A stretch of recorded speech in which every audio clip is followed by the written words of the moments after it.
బాబూజీ గారితో కూడా ఈశ్వర్ సహాయ్ గారు ఎప్పుడు ఎక్కువ దినాలు ఉండేవారనమాట. అంటే ఈశ్వర్ సహాయ్ గారి భార్య పిల్లలు లక్నోలో ఉండేవారనమాట, లఖింపూర్లో ఉండేవారనమాట. కాబట్టి ఆయన తప్పకుండా నెలకు ఒకసారి కానీ 2 సార్లు కానీ ఇంటికి వెళ్ళి అన్నీ చూసుకోరండి, అంటే ఇంట్లో ఫ్యామిలీకి కావాల్సినవన్నీ చూసుకోరమ్మని ఆయన పంపించేవారట. మళ్ళీ మాస్టర్ గారు దక్షిణ ఇండియా టూర్లో వచ్చినప్పుడు ఆ వారితో కూడా ఈయన వస్తే 1 నెల 1.5 నెల అలాగే ఉండిపోయేవారనమాట. కాబట్టి అన్ని రోజులకు సరిపడా ఈ ఈశ్వర్ సహాయ్ గారికి శాలరీ చాలా తక్కువగా వచ్చేది. అప్పుడు బాబూజీ గారు ఏం చేసేవారంటే ఈయన ఎన్ని రోజులు ఇక్కడ ఉంటారో అన్ని రోజులు ఆ ఫ్యామిలీ ఇబ్బంది పడకుండా వాళ్ళకి కావాల్సిన అన్నీ సరిచేసి ఆయన టూర్కి ఆయనతో పాటు తీసుకొని వెళ్ళేవారు. అంటే ఆయన అందరి అవసరాలు అలా చూసుకున్నారన్నమాట. एक बार एक अभ्यासी हरि बाबू जी वो बहुत बढ़िया थे। उन्होंने वसंत पंचमी के दर्शन किया तो उन्होंने 500 रुपये बाबू जी महाराज जी वसंत पे हमारी तरफ से, तो बाबू जी ने कहा वो रखा था उसमें डाल दिया, तो उन्होंने डाल दिया। एक लेडी बैठी, वो आई, उसने 51 रुपये 51 रुपये उसके पास थे, तो उसने उनको बाबूजी को दिया। बाबूजी महाराज जी हमारी तरफ से, बाबूजी महाराज ने 1 रुपया रख लिया, 50 उसको लौटा दिया। तो ये समझी कि 500 तो इन्हें रख लिए, हमारा कम था 50, इसलिए इन्होंने वापस बाबूजी समझ तब उन्होंने कहा मैं तुमसे बहुत खुश हूँ, क्योंकि तुम्हारे पास जो कुछ था 51 रुपए थे, तुमने सब मुझे दे दिए, तो मेरी ड्यूटी बनती कि तुम्हारे बच्चन की देखभाल के लिए मैं रुपए देता हूँ। और जो इनके पास जो उन्होंने 500 दिए, इनको तो 5 लाख तेरे पे भी उनके पास बचा था, तुम्हारे पास कुछ नहीं बचा। इतना प्यार अभ्यासी होता है, इतना उनको सिखाते थे कि इस तरह से बच्चन को पहले देखो, क्योंकि जो उससे बचता है तो कोई जरूरी नहीं है कि मिशन तो चलेगा। कोई लोग ऐसे होते हैं जो अपने को ये सोचते कि शायद इससे ज्यादा दे देंगे, तो बाबूजी पैसे से कभी खुश नहीं, अपने भाव से खुश होते कि हमारे पास बाबूजी महाराज 2 रुपए के 2 रुपए, वो पैसे से ज्यादा खुश होने वाले दिन वो भाव और प्रेम से लोग मिशन को करते। तो कभी ये मन में आए कि हम जो है जैसे फंक्शन हो रहे हैं, कोई हम तो देखते 5,000 40 रुपये देखते हैं, लेकिन बाबूजी महाराज क्या कभी नहीं, 40 जी ने कभी नहीं दिया, और ना बाबूजी महाराज ने कभी देखा। उन्होंने कहा मेरे यहाँ खेती होती है, इसका गेहूँ मेरे यहाँ आता है, चावल आता है, सब्जी के लिए मेरे पास मेरी पेड़ बहुत कुछ नहीं थी, पेड़ बच्चे इतने छोटे छोटे सबकी फीस, लेकिन उनका यही था कि परिवार को पहले एक शिक्षा के रूप में कि जब आप फैमिली, हमारी संस्था जो है ये फैमिली की संस्था है, तो पहले फैमिली को देखती फिर कुछ करती।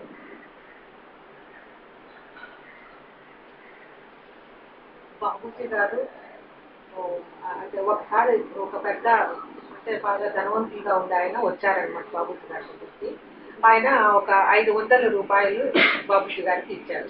ఇస్తే అక్కడ అదే హుండీలాగా ఉంటుంది, దాంట్లో వేసేయమన్నారు.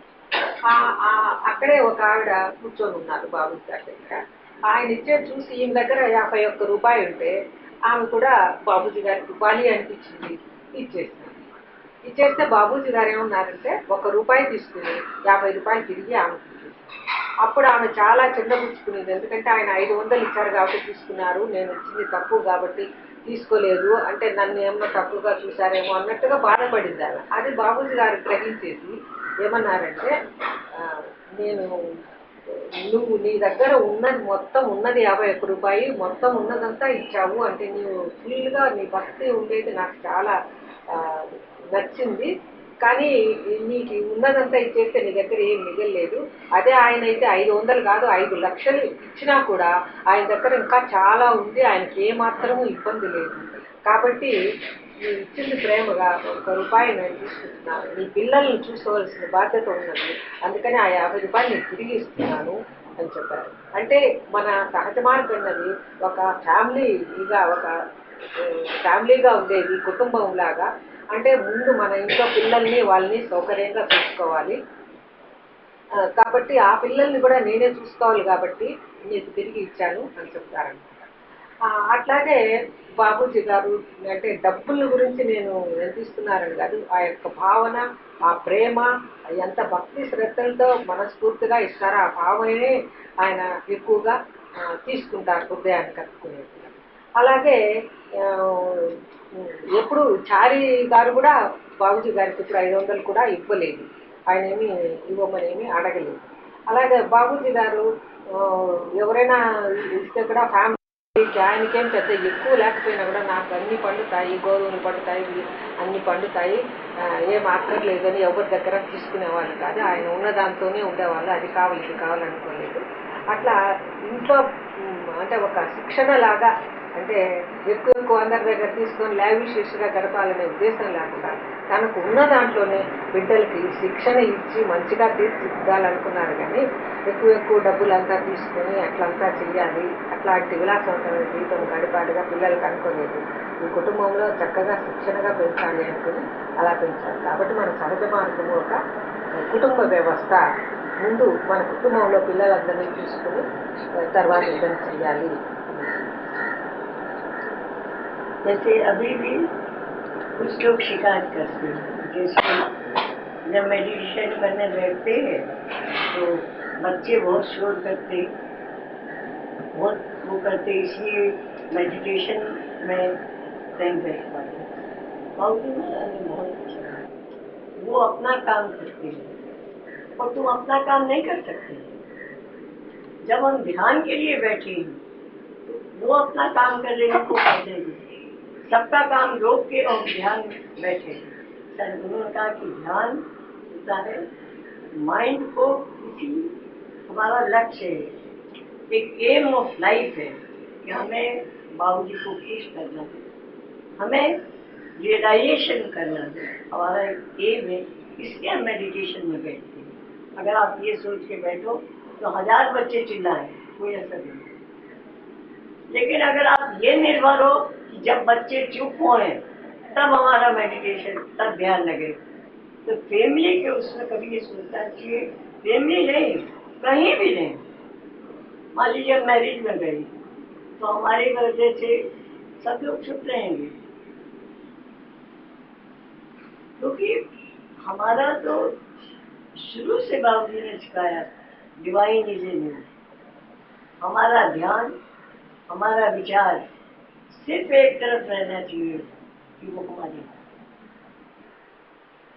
और दूसरे बाबूजी महाराज कभी अभ्यासी के हृदय से कभी जाते नहीं, क्योंकि हम चाहे बुरे हैं चाहे अच्छे हैं वो कुछ नहीं सोचते, क्योंकि उनका जो दुनिया में वो लाए डाले था कि सब हमारी, तो इस वजह से बाबूजी महाराज जो है सबके अंदर वो एक कर्तव्य लेके काम लेके आए। तो जब बाबूजी हमारे अंदर है तो हम कहते कि वहाँ गए, वहाँ पे पूजा का कोई वो नहीं मिला, इसलिए हम मेडिटेशन नहीं कर पाते। ये सब बातें ऐसी है, इसके मतलब आपने लक्ष्य नहीं लिया कि हमें रियलाइजेशन। हमारे बाबूजी हमसे पूछ रहे कि लक्ष्य अगर ये है तो आप कहीं भी कैसे भी रह सकते हैं, तो मेडिटेशन जरूर करें। कम से कम हमने तो ये देखा, पहले मुझे लगता था कि जैसे अपने चाचा के यहाँ उनकी बेटी का ब्याह है या कहीं, तो पहले हमें लगता था हम ना आता, वहाँ मेडिटेशन नहीं कर पाएगी, बहुत दूर है। फिर मैं बाबूजी सुना, बाबूजी बनाए, हम इस डर से मिल जाते हैं लेकिन माँ को अच्छा नहीं लगता कि अब मैरिज हो ना जाए, उनको अच्छा नहीं लगता। तो बोले नहीं, उनको जाना चाहिए, तो ये टेस्टिंग है तुम्हारी कि तुम्हारा सबके बीच में हर तरह के एटमॉस्फेयर में रहने पे तुम्हारा ध्यान रखता है। इस टेस्ट में जब पास होगी तब मैं, तो इसके अंदर उनकी अथॉरिटी है कि ऐसा होएगा, हर अभ्यर्थी के साथ ऐसा होएगा कि वो कैसे भी एटमॉस्फेयर में चला जाए उसका ध्यान रखे। మామూలుగా అందరూ ధ్యానంలో కూర్చున్నప్పుడు ఇంట్లో పిల్లలు గొడవ చేస్తున్నారు, ఎట్లా ధ్యానం కుదరలేదు అని పిల్లల్ని అరుస్తుంటారు మీరు నిశ్శబ్దంగా ఉండమని. అలా కాదు ధ్యానం అంటే. ఎందుకంటే పిల్లలు వాళ్ళ నేచర్ అలాగా కేరింతలు కొడుతూ ఆడుకుంటూ ఉండడం వాళ్ళ నేచరు. కాబట్టి ధ్యానం చేయటం మీ నేచర్ అయినప్పుడు వాళ్ళ పని వాళ్ళు చేసినప్పుడు మీ పని మీరు ఎందుకు చేయలేరు? కాబట్టి వాళ్ళు ఎవరి పని వాళ్ళు చేయాలి. మీరు ధ్యానము చెయ్యాలి అంటే రియలైజేషన్ కావాలి అనే ఒక దృఢమైన నిశ్చయముతో ఆ ఏముతో కూర్చున్నారంటే ఇవన్నీ ఏం పట్టించుకోరు, ఏం జరుగుతున్నది అనేసి మీరు తప్పకుండా ఆ ధ్యానం చేస్తారన్నమాట. కాబట్టి ఎక్కడ ఏం జరుగుతున్నా కూడా మీకు ఏమి కానీ దాని ప్రభావం మీ పైన ఉండదు. సిస్టర్ గారు వాళ్ళ వాళ్ళ ఫ్యామిలీలో వాళ్ళ చిన్నాయన కూతురు మ్యారేజ్ అయినప్పుడు అప్పుడు అనుకునేవారట, మేము అక్కడ పెళ్ళికి వెళ్ళిపోతే ఇంకా అక్కడ ధ్యానం చేయలేం కదా, అందుకని మేము వెళ్ళకూడదు అనుకుంటే అప్పుడు ఆ, వా- ఆ, వాళ్ళ అమ్మగారు ఏం చెప్పారంటే, మీరు అక్కడికి వెళ్ళి ఆ సిచ్యువేషన్లో కూడా ధ్యానం చేయగలగాలి, అప్పుడే మీరు మీకు ఇది ఒక పరీక్షలాగా, అంటే అటువంటి సిచ్యువేషన్లో మీరు ధ్యానం చేయగలుగుతారా లేదా అని మీకు అదొక టెస్ట్, ఆ టెస్ట్లో పాస్ అయినప్పుడే సంతోషంగా ఉంటుంది. అంతేకాని ఇక్కడ కూర్చొని అక్కడ పోకుండా అని అంటే చేయవలసిన పనులన్నీ చేయకూడదు. అంటే ఎటువంటి పరిస్థితుల్లో అయినా పిల్లలు గోలు చేస్తున్నారా, ఫంక్షన్ జరుగుతుందా, ఇంకా ఏం జరుగుతుందా, ఎటువంటి అన్ని పరిస్థితుల్లో కూడా మీ యొక్క ఏమి దృఢ నిశ్చయము, రియలైజేషను, బాబూజీ గారిని దగ్గరికి వెళ్ళాలి అనేటువంటి నిశ్చయం ఉంటే ఇవన్నీ ఎప్పటికీ అడ్డు రావు. కాబట్టి తప్పకుండా చెప్తున్నారు, నేను అమ్మగారు చెప్తున్నారు, నేను దృఢపూర్వకంగా విశ్వాసపూర్వకంగా బల్లగుద్ది చెప్పేదేమంటే అలాగా జరుగుతుంది, తప్పకుండా మీకు ధ్యానం కుదురుతుంది, మీకు ఆ యొక్క లక్ష్యం ఉండాలి, ఇందులో సందేహం ఏమాత్రము లేదు. కాబట్టి అలాగా దృఢ నిశ్చయంతో ఎక్కడున్నా ధ్యానాన్ని చేయండి, మీ ఫలితం తప్పకుండా ఉంటుంది అని గ్యారంటీగా చెప్తున్నారు.